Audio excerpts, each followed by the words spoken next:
যারে তুমি নিচে ফেলো সে তোমারে বাঁধিবে যে নিচে, পশ্চাতে রাখিছে যারে সে তোমারে পশ্চাতে টানিছে।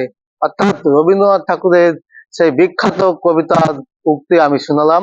যারে তুমি নিচে ফেলো সে তোমারে বাঁধিবে যে নিচে, পশ্চাতে পশ্চাতে রেখেছে যারে সে তোমারে পশ্চাতে টানিছে।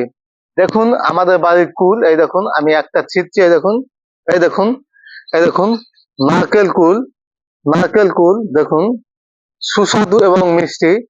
এই যে দেখুন, উম যারে তুমি নিচে ফেলো সে তোমারে বাঁধিবে যে নিচে, পশ্চাতে রেখেছে যারে সে তোমারে পশ্চাতে টানিছে।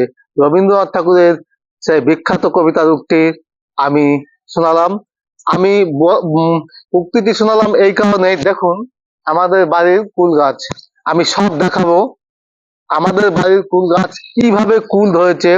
অবশ্যই দেশি কুল না, বিলাতি কুল। দুঃখিত, সরস্বতী পুজোর আগে আমি কুলটা খেলাম এবং আপনাদের এই কারণে দেখালাম, মানে আধা পক্ষ কুল এত মিষ্টি, এত মিষ্টি এবং এত সুন্দর খেতে। দেখুন এই যে কুল গাছ, এই কুল গাছ ঘরের পিছন দিকটায় লাগানো আছে, কিন্তু এই ডাল বেঁকে ছাদের উপর দিয়ে এসে আমাদের ঠিক ছাদকে ছুঁয়ে ফেলেছে এবং এত পরিমাণ কুল ধরেছে কি বলবো, আপনারা নিজের চোখে না দেখলে বিশ্বাস করতে পারবেন না। আমি রবীন্দ্রনাথ ঠাকুরের সেই কবিতার উক্তি এই কারণে শোনালাম, মানে যখন মানে যখন যুবা বা অল্প বয়স আমাদের সকলে থাকে, আমরা তারুণ্যের প্রতীক, যুব সমাজের প্রতীক, এমনকি আমাদের যে প্রাণ শক্তি ভরপুর, কিন্তু আস্তে আস্তে যখন আমাদের একটু একটু করে বয়স বাড়ে, তখন আমাদের বার্ধক্যের দিকে এগিয়ে যেতে হয়।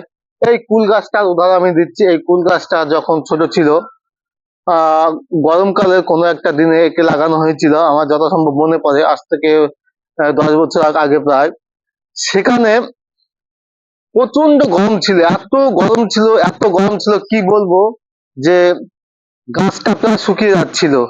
তারপরে হঠাৎ একদিন একটা ছাগল এসে একদম মুড়ে খেয়ে গেল। ভাবলাম যে না, কুল গাছটা হয়তো হবে না, এবারে বুঝি শেষ। কিন্তু না, একটু একটু করে যখন একে জল দিল, জল দেওয়া শুরু করা হলো, মানে আমার শেষ দা যখন জল দিতে শুরু করলো, তখন হ্যাঁ তার থেকে দুটো একটা কচি পাতা গজালো এবং বর্ষার সময় সে আর একটু একটু করে বাড়তে লাগলো। এইভাবে সে 2-3 বছর অতিক্রম করার ফলে দুটো শাখা বেরোলো। দুটো শাখা বেরোতে বেরোতে তাতে আস্তে আস্তে 2-4টে করে ফুল ধরতে শুরু করলো। হঠাৎ এক সময় দেখা গেল যে সে কুলের ভারে কুলের ভারে সে কি করলো, আস্তে আস্তে আস্তে আস্তে নোয়াতে শুরু করলো এবং দেখুন তার অবস্থা, দেখুন তার অবস্থা, এত কুল ধরেছে দেখুন, কি বলবো, এত কুল, মানে আমি দুঃখিত, সরস্বতী পুজোর আগে আমি কুল খেয়ে ফেললাম, কিন্তু এই কারণে আপনাদের দেখানোর জন্য, কথিত আছে সরস্বতী পুজোর আগে কুল খেলে নাকি বিদ্যা বুদ্ধি সব লাঠে উঠে যায়, কিন্তু এমন কোনো যুক্তি বা ব্যাখ্যা আমি এখনো পর্যন্ত পাইনি।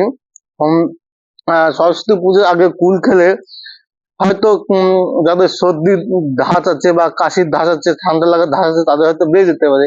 কারণ সরস্বতী পুজোর আগে জানুয়ারি বা ডিসেম্বরের আশেপাশে ঠান্ডার প্রকোপটা বেশি থাকে। আর কুল কুল কুল ও কুল একটু ঠান্ডা জাতীয়, কিন্তু কুলে প্রচুর পরিমাণে ভিটামিন সি থাকে এবং সেই সঙ্গে থাকে অ্যান্টি অক্সিডেন্ট, যা হজম শক্তি বাড়াতে সাহায্য করে, হজম শক্তি বাড়াতে সাহায্য করে, রক্তচাপ নিয়ন্ত্রণ করে, হাতে পায়ে যে চর্মরোগ হয় সেইগুলো এই কুলের পাতা বেটে যদি মাখা হয় তাহলে চর্মরোগও দূর হয়, স্কিন পরিষ্কার রাখে, সব থেকে বড় কথা হলো যে ভিটামিন সি, প্রচুর পরিমাণে ভিটামিন সি এই কুলে পাওয়া যায়। কাজেই যে প্রবাদ বাক্য ছিল সরস্বতী পুজোর আগে কুল খেলে নাকি বিদ্যা বুদ্ধি লাটে উঠে যায়, তেমন কিছু না। আপনারা সরস্বতী পুজোর আগে কুল খেতেই পারেন। তো দেখুন কুলের ভারে কিভাবে গাছ নুয়ে পড়েছে, আমি দেখাবো কুল। দেখুন, এই যে দেখুন কুলের, এই যে দেখুন কুলের ভারে দেখুন, দেখুন কুল কেমন ধরেছে, কুল কিভাবে বটের মতো, কিভাবে দেখুন বটের মতো কুল ধরেছে। দেখুন আপনারা দেখুন, দেখুন কিভাবে বটের মতো কুল ধরেছে। দেখুন, দেখুন ওই দিকটায় কুল প্রচুর হয়েছে, ওই দিকটা আমি দেখাতে পারছি না। দেখুন এই দেখুন কুল, এই দেখুন কুল, দেখুন এই দেখুন, আমি আর একবার দেখাচ্ছি। এই দেখুন, দেখলেন কুল, দেখুন কিভাবে বটের মতো কুল ধরেছে। দেখুন এই যে দেখুন কিভাবে বটের মতো কুল, দেখুন বটের মতো কুল। নমস্কার।